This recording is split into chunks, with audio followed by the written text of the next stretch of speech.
Welcome back to my YouTube channel. My name is Noah, and I wanted to welcome all of you to another episode of Monologue Monday here on my YouTube channel. Monologue Monday. If you happen to be a returning viewer to this series on my YouTube channel, I want to thank you so much for tuning back in, and of course, I hope you can take something away from this video as well. With all of that being said, let's get into this episode of Monologue Monday.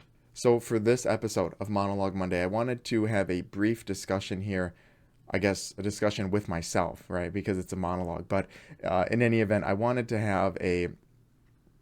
just wanted to talk about something that I tend to discuss quite a bit when I work with clients, when I talk with friends, and so on. And that is the topic of how much money is enough to have a relatively good life here in the United States. I think the general consensus for the majority of individuals is more is better, right? And we're constantly seeing people that have quite a bit of money online, on marketing, on ads, and some ads are even promoting, promoting something for you to buy so you can be that, that wealthy individual or whatever that may be. So this is kind of the idea from my perspective, at least, is that more is always better. If you have more, you'll have less problems, you'll have more fun, you'll have more opportunity, and that kind of stuff. And to a certain extent, I think some of those points might be accurate as far as acquiring things go, right? If you can acquire more if you have more money to throw around. But I don't think that's quite the whole story. And what I mean by that is that I think there's a lot of things to consider when kind of thinking about what your salary might be, right? Because it's not, you can't just get a six-figure or multiple six-figure salary overnight. It's something that's, worked towards for years, and even then you might fall a little bit short of where you would ideally like to be.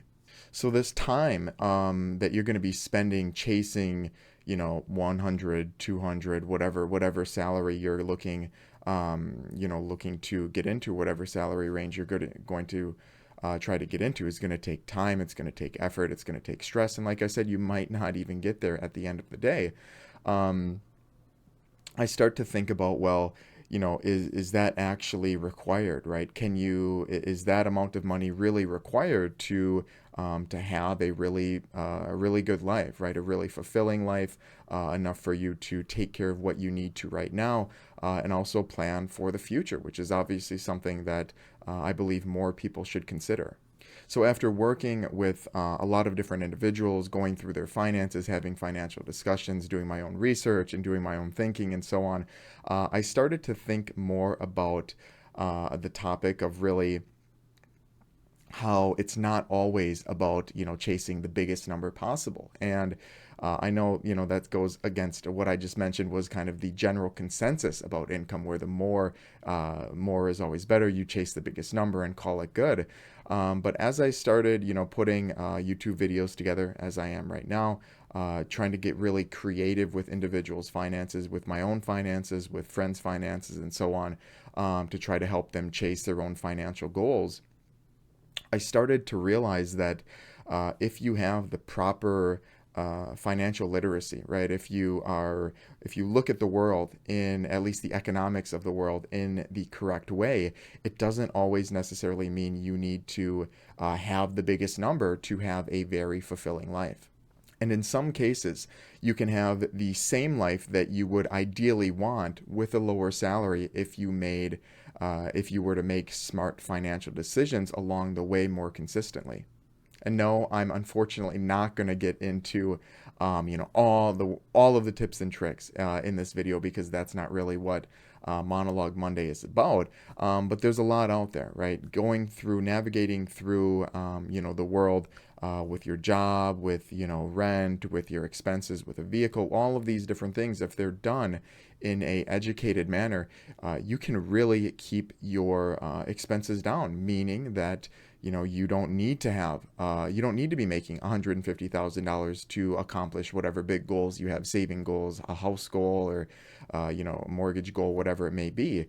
You can maybe get by with 80, with 90, with 70. So it just kind of depends on what the individual's goals are. But the more I worked with people, and the more time I spent really trying to get creative with budgeting and with incomes, right? And that's kind of what I do here at AFA is I take what where my clients are, right, with their salary, with their expenses, and so on, and I try to work with them to be as creative as possible to ensure that they have the proper knowledge to get on a good track or stay on track for the long term. Generally, I think what tends to happen is as people start to earn more income, right? So job hopping or just getting promotions within your same company, whatever it may be, their expenses naturally rise as well. And this is pretty. It's not intuitive, right? This makes sense because if the money is there, it shall be spent, right? And this is why. We have headlines on social media. I'm sure you've seen them where there's statistics that are something along the lines of 1/3 of individuals making over six figures, so 100,000 plus, are still check to check, right? So when keeping that headline in mind, there's usually two groups of people, both sides that get mad. You've got the individuals making far less than that, that get mad because if they had that money, they would make their life, right. They would be completely fine. And you also get the people making six figures that are check to check mad because they're making six figures, so they think that they're supposed to be fine, but they're still check to check. So it's kind of an interesting dynamic that happens, I think, when those headlines are kind of thrown around.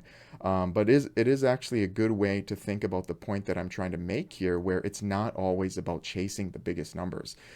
Take, for example, an individual who is making 45,000 or 50,000, whatever it may be, and they're still doing financially well. And I have shown in previous videos, if you haven't checked them out, they're my life with different income levels videos. I start at $40,000 and I've worked up to $100,000. And I basically, long story short, go into the type of lifestyles that you can have with different income levels. And I have shown that if certain circumstances are right within your life, $40,000, $50,000, $60,000 can really go a long way. You can have your own life as long as certain you're lucky in certain areas, but you can plan for your future. You can save a decent amount, and you can still have a little bit of fun along the way.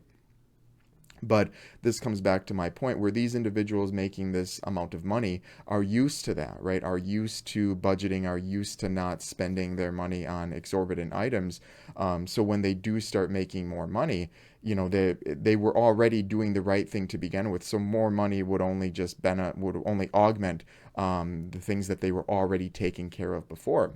But if you jump into a job without going through with that, right? So if your first job is a six-figure job, you're not going to have this knowledge, right? So all the money coming in it's going to go out just as fast as it comes in. And this is something that I see a lot of with the clients that I work with. So really, in essence, my quick spiel here, really comes down to it's not always about chasing the biggest numbers. I've seen personally and even in my own life where you're making smart financial decisions, smart purchases, smart decision making will save you tens of thousands of dollars, sometimes immediately and sometimes in the long term. So it really doesn't come down to chasing the biggest salary that you can. I'd say still striving to augment your career is certainly something that's really, really important, but there needs to be a nice cutoff point where you can continue to enjoy your life in the present, right? Continue to chase hobbies, your different aspirations, your creative aspirations, which I think more people should pursue. I think humans, generally speaking, are unbelievably creative, but we're limited because of the amount of time that we have for obligations, right? Kids, work, cleaning the house, making food, and that's pretty much your day, right? So it doesn't leave much time for all those other endeavors, like I just mentioned, being creative and having hobbies and so on. So I think there's a happy medium to be found, and it's going to be different for me. It's going to be different from you. But I think generally speaking, after working with a lot of people, having a lot of discussion, and really sitting with the thoughts of what is a good salary, it really started dawning on me that it's not really about chasing the biggest number. It's about making the smart decisions, making a series of smart decisions along the way to ensure that you don't always need the biggest number, right? You can get by, with relatively modest income, maybe ideally it's slightly above average income as well. So there you have it. Those are going to conclude a few of my thoughts as to why it's not always about chasing the largest salary possible. It's about taking your current salary and being smart with that.